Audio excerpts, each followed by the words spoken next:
The Ivory City and its Fairy Princess. One day a young prince was out practicing archery with the son of his father's chief vizier, when one of the arrows accidentally struck the wife of a merchant, who was walking about in an upper room of a house close by. The prince aimed at a bird that was perched on the window sill of that room, and had not the slightest idea that anybody was at hand, or he would not have shot in that direction. Consequently, not knowing what had happened, he and the vizier's son walked away, the vizier's son chaffing him because he had missed the bird.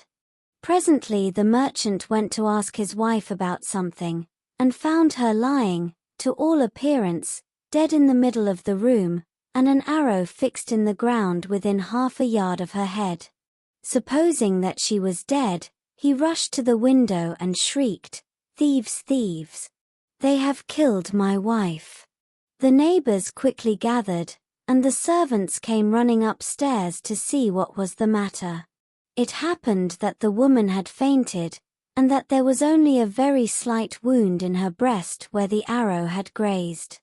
As soon as the woman recovered her senses, she told them that two young men had passed by the place with their bows and arrows, and that one of them had most deliberately aimed at her as she stood by the window. On hearing this, the merchant went to the king, and told him what had taken place. His Majesty was much enraged at such audacious wickedness, and swore that most terrible punishment should be visited on the offender if he could be discovered. He ordered the merchant to go back and ascertain whether his wife could recognize the young men if she saw them again. "Oh yes," replied the woman, "I should know them again among all the people in the city." "Then," said the king, when the merchant brought back this reply, "Tomorrow I will cause all the male inhabitants of this city to pass before your house, and your wife will stand at the window and watch for the man who did this wanton deed." A royal proclamation was issued to this effect. So the next day all the men and boys of the city, from the age of 10 years upwards, assembled and marched by the house of the merchant. By chance, for they both had been excused from obeying this order, the king's son and the vizier's son were also in the company, and passed by in the crowd. They came to see the tamasha. As soon as these two appeared in front of the merchant's window, they were recognized by the merchant's wife, and at once reported to the king. "My own son and the son of my chief vizier," exclaimed the king, who had been present from the commencement. "What examples for the people! Let them both be executed." "Not so, your Majesty," said the vizier. "I beseech you let the facts of the case be thoroughly investigated. How is it," he continued, turning to the two young men, "why have you done this cruel thing?" "I shot an arrow at a bird that was sitting on the sill of an open window in yonder house, and missed," answered the prince. "I suppose the arrow struck the merchant's wife. Had I known that she or anybody had been near, I should not have shot in that direction." "We will speak of this later on," said the king, on hearing this answer.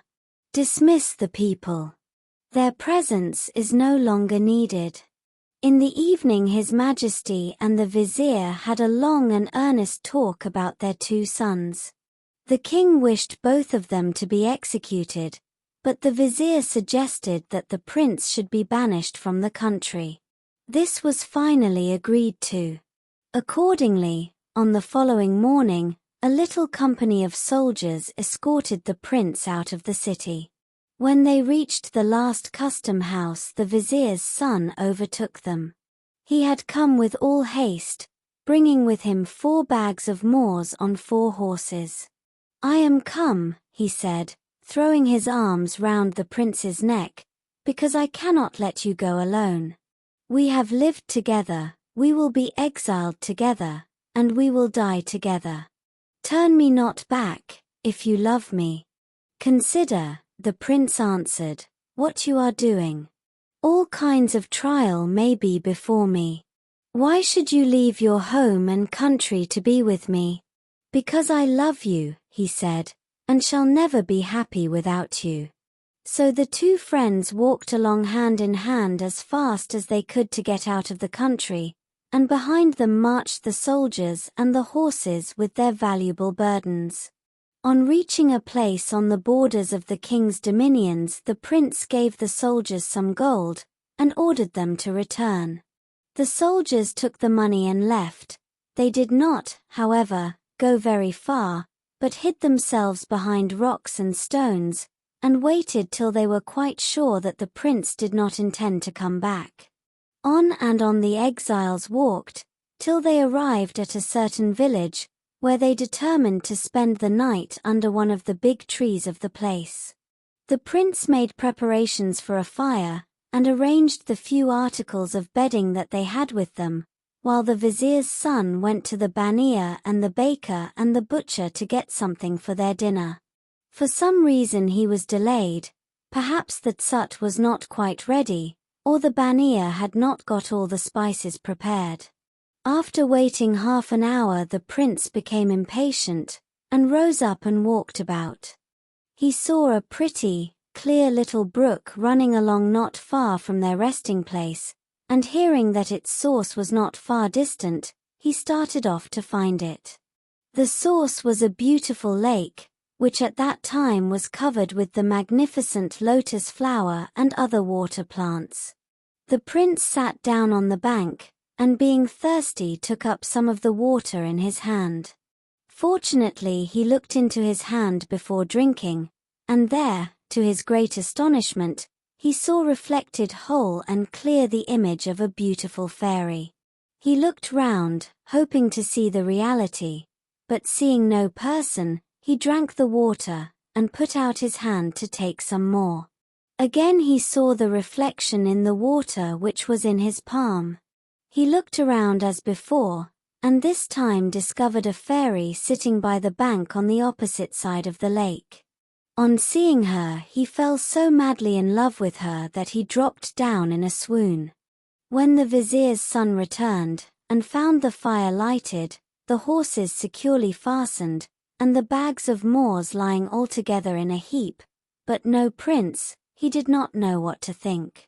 He waited a little while, and then shouted, but not getting any reply, he got up and went to the brook. There he came across the footmarks of his friend.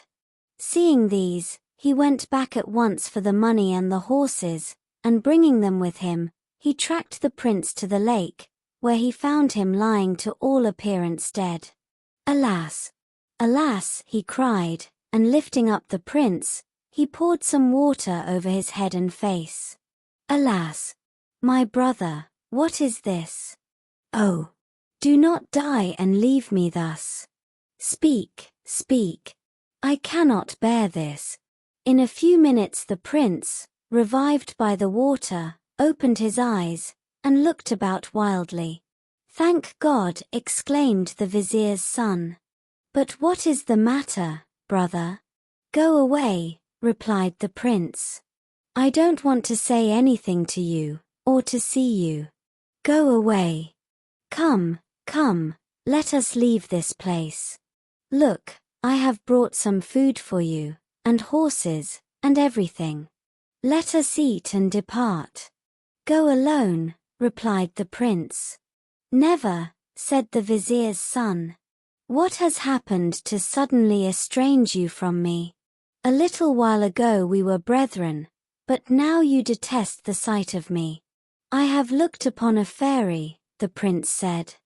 "But a moment I saw her face, for when she noticed that I was looking at her she covered her face with lotus petals. Oh, how beautiful she was!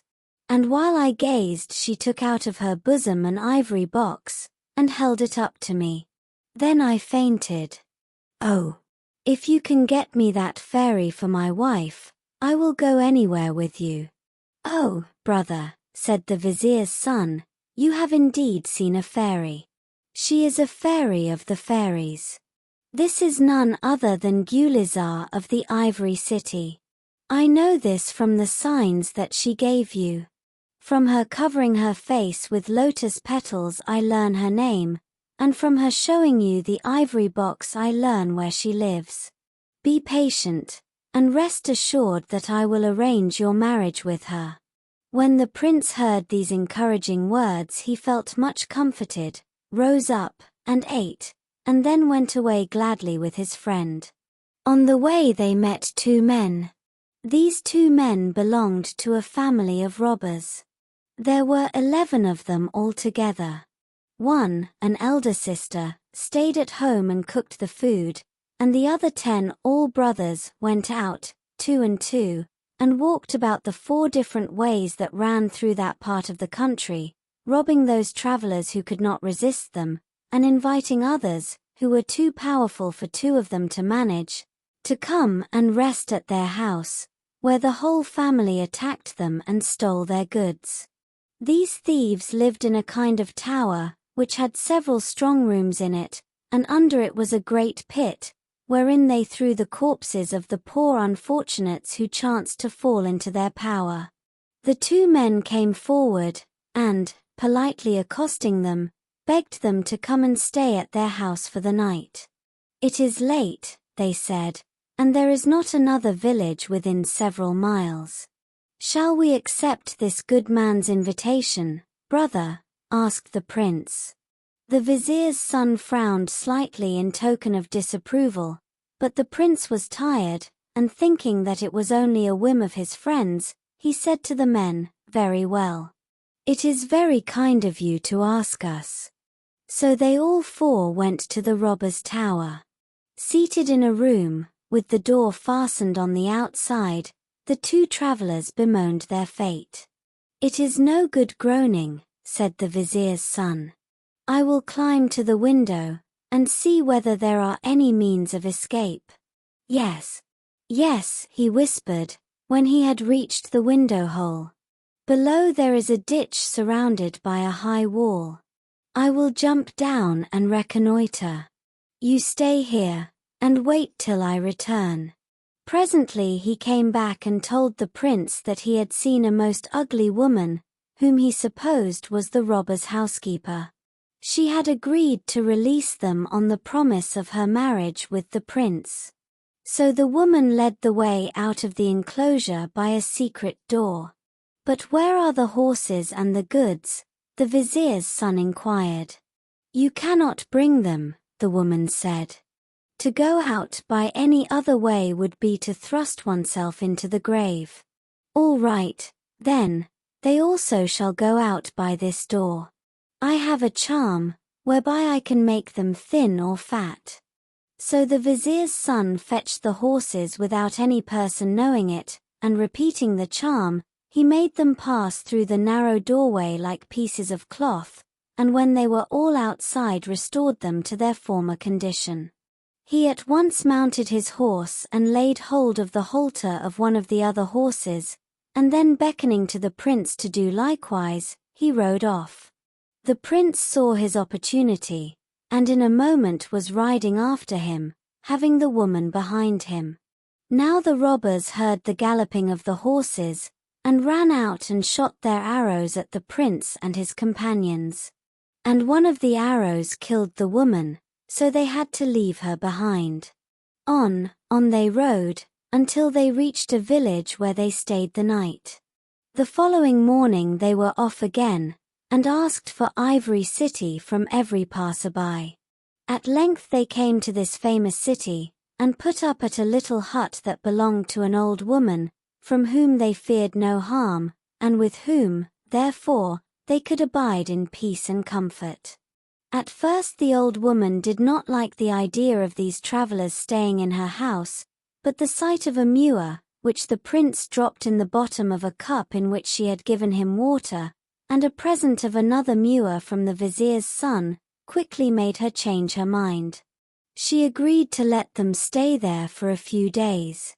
As soon as her work was over, the old woman came and sat down with her lodgers.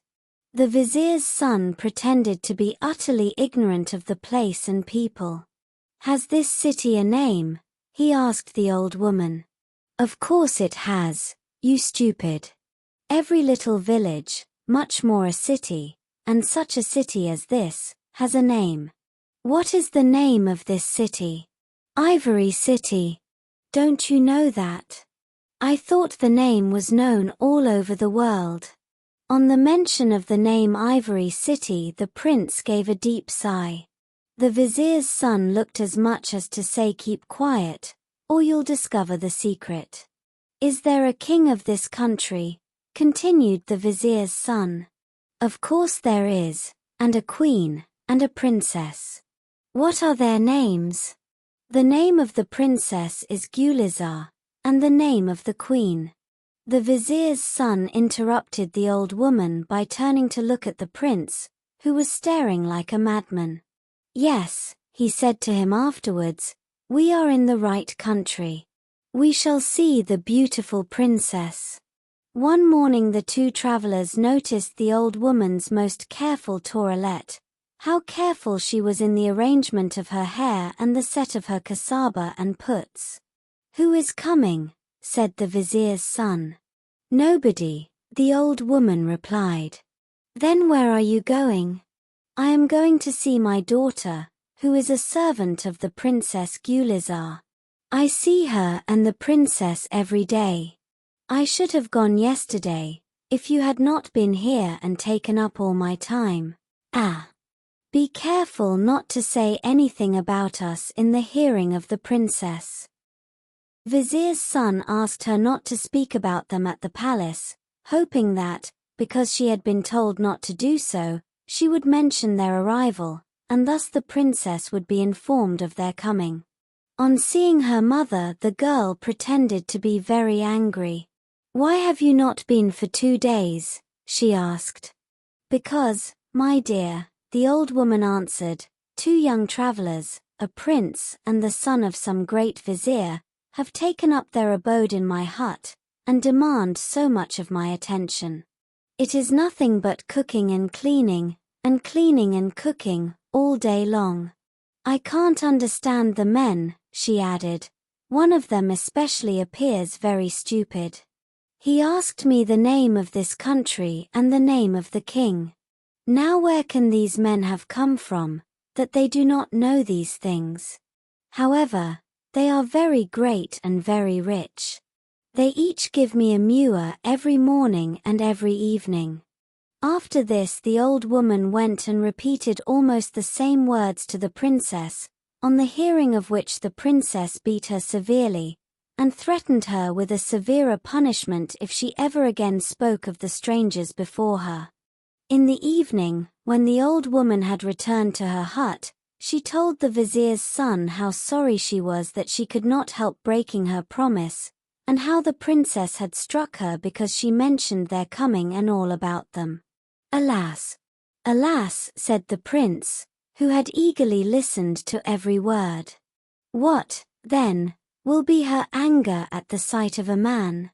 Anger, said the vizier's son, with an astonished air. She would be exceedingly glad to see one man. I know this. In this treatment of the old woman I see her request that you will go and see her during the coming dark fortnight.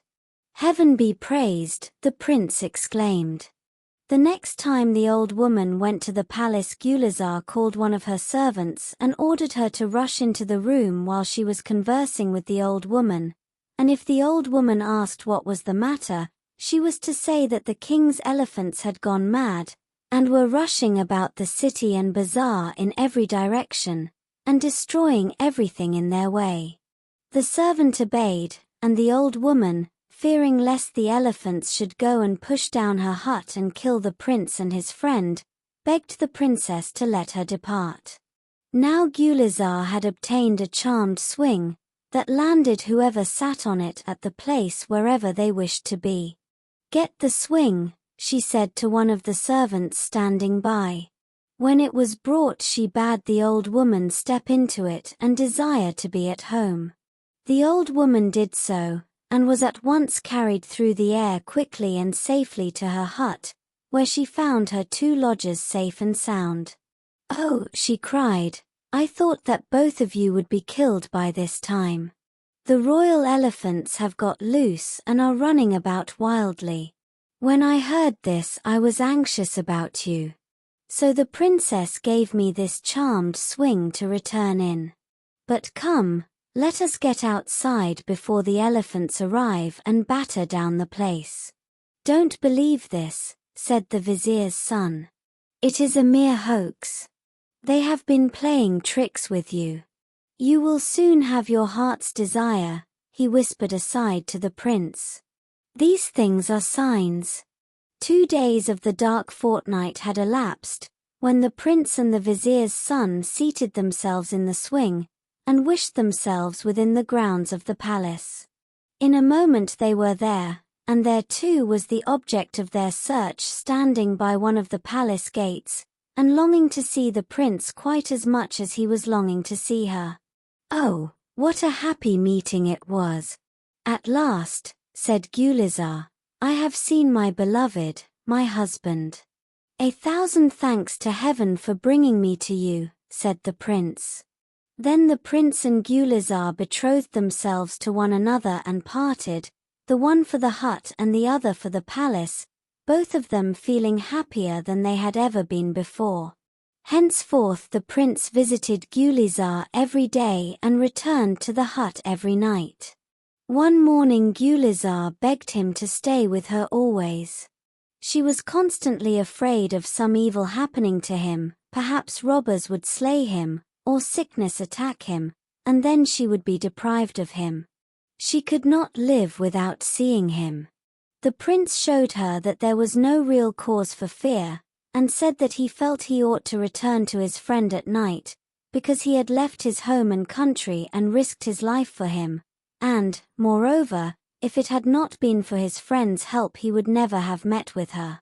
Gulizar for the time assented, but she determined in her heart to get rid of the vizier's son as soon as possible. A few days after this conversation she ordered one of her maids to make a pillau. She gave special directions that a certain poison was to be mixed into it while cooking, and as soon as it was ready the cover was to be placed on the saucepan, so that the poisonous steam might not escape. When the pillau was ready she sent it at once by the hand of a servant to the vizier's son with this message: "Gulizar, the princess, sends you an offering in the name of her dead uncle." On receiving the present, the vizier's son thought that the prince had spoken gratefully of him to the princess, and therefore she had thus remembered him. Accordingly he sent back his salam and expressions of thankfulness. When it was dinner time he took the saucepan of pillau and went out to eat it by the stream. Taking off the lid, he threw it aside on the grass and then washed his hands. During the minute or so that he was performing these ablutions, the green grass under the cover of the saucepan turned quite yellow. He was astonished, and suspecting that there was poison in the pillau, he took a little and threw it to some crows that were hopping about. The moment the crows ate what was thrown to them they fell down dead. "Heaven be praised," exclaimed the vizier's son, "who has preserved me from death at this time." On the return of the prince that evening the vizier's son was very reticent and depressed. The prince noticed this change in him, and asked what was the reason. "Is it because I am away so much at the palace?" The vizier's son saw that the prince had nothing to do with the sending of the pillau, and therefore told him everything. "Look here," he said, "in this handkerchief is some pillau that the princess sent me this morning in the name of her deceased uncle. It is saturated with poison. Thank heaven, I discovered it in time. Oh, brother, who could have done this thing? Who is there that entertains enmity against you? The Princess Gulizar. Listen. The next time you go to see her, I entreat you to take some snow with you, and just before seeing the princess put a little of it into both your eyes. It will provoke tears, and Gulizar will ask you why you are crying. Tell her that you weep for the loss of your friend, who died suddenly this morning. Look. Take, too, this wine and this shovel, and when you have feigned intense grief at the death of your friend, Bid the princess to drink a little of the wine. It is strong, and will immediately send her into a deep sleep. Then, while she is asleep, heat the shovel and mark her back with it. Remember to bring back the shovel again, and also to take her pearl necklace. This done, return. Now fear not to execute these instructions, because on the fulfillment of them depends your fortune and happiness. I will arrange that your marriage with the princess shall be accepted by the king, her father, and all the court." The prince promised that he would do everything as the vizier's son had advised him, and he kept his promise. The following night, on the return of the prince from his visit to Gulizar, he and the vizier's son, taking the horses and bags of Moors, went to a graveyard about a mile or so distant. It was arranged that the vizier's son should act the part of a fakir and the prince the part of the fakir's disciple and servant. In the morning, when Gulizar had returned to her senses, she felt a smarting pain in her back, and noticed that her pearl necklace was gone. She went at once and informed the king of the loss of her necklace, but said nothing to him about the pain in her back. The king was very angry when he heard of the theft, and caused proclamation concerning it to be made throughout all the city and surrounding country. "It is well," said the vizier's son, when he heard of this proclamation. "Fear not, my brother, but go and take this necklace, and try to sell it in the bazaar." The prince took it to a goldsmith and asked him to buy it. "How much do you want for it?" asked the man. 50,000 rupees, the prince replied. "All right," said the man, "wait here while I go and fetch the money." The prince waited and waited, till at last the goldsmith returned, and with him the kotwal, who at once took the prince into custody on the charge of stealing the princess's necklace. "How did you get the necklace?" the kotwal asked. "A fakir, whose servant I am, gave it to me to sell in the bazaar," the prince replied. "Permit me, and I will show you where he is." The prince directed the kotwal and the policeman to the place where he had left the vizier's son, and there they found the fakir with his eyes shut and engaged in prayer. Presently, when he had finished his devotions, the kotwal asked him to explain how he had obtained possession of the princess's necklace. "Call the king hither," he replied, "and then I will tell his majesty face to face." On this some men went to the king and told him what the fakir had said.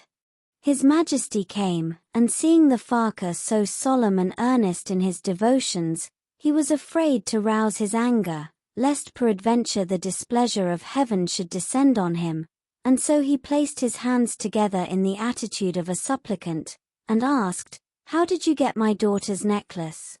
"Last night," replied the fakir, "we were sitting here by this tomb worshipping Kuda, when a ghoul, dressed as a princess, came and exhumed a body that had been buried a few days ago, and began to eat it. On seeing this I was filled with anger, and beat her back with a shovel, which lay on the fire at the time. While running away from me, her necklace got loose and dropped." You wonder at these words, but they are not difficult to prove. Examine your daughter, and you will find the marks of the burn on her back. Go, and if it is as I say, send the princess to me, and I will punish her." The king went back to the palace, and at once ordered the princess's back to be examined.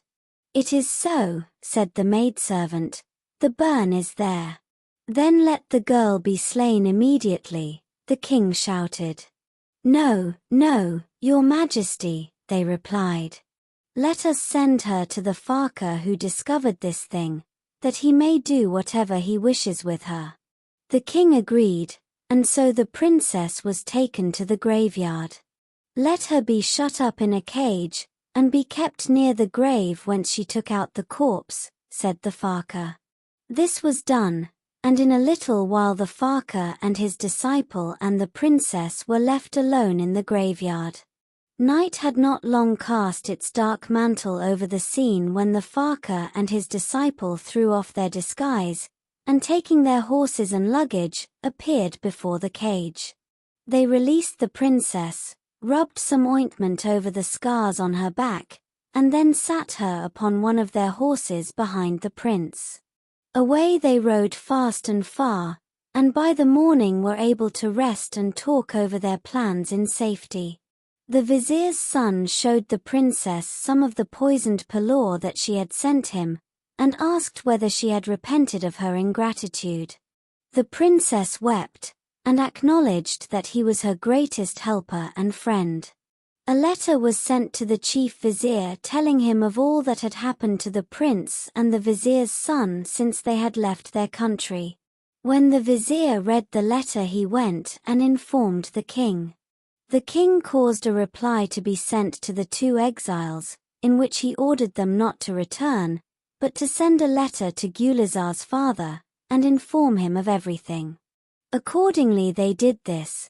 The prince wrote the letter at the vizier's son's dictation. On reading the letter, Gulizar's father was much enraged with his viziers and other officials for not discovering the presence in his country of these illustrious visitors, as he was especially anxious to ingratiate himself in the favor of the prince and the vizier's son.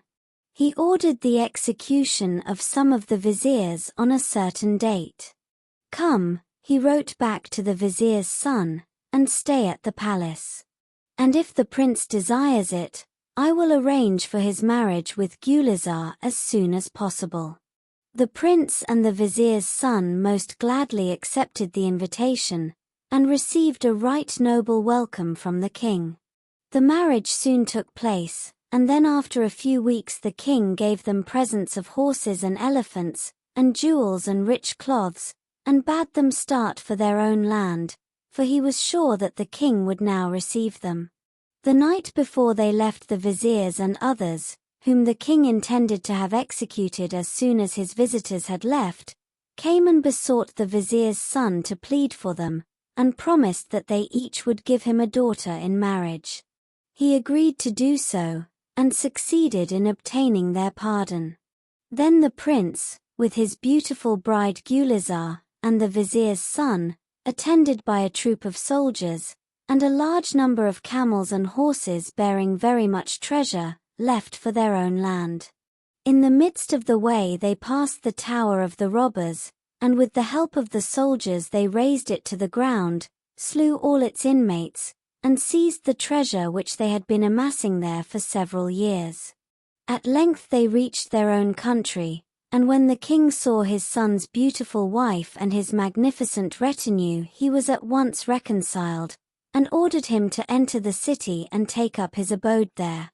Henceforth all was sunshine on the path of the prince. He became a great favorite, and in due time succeeded to the throne, and ruled the country for many, many years in peace and happiness.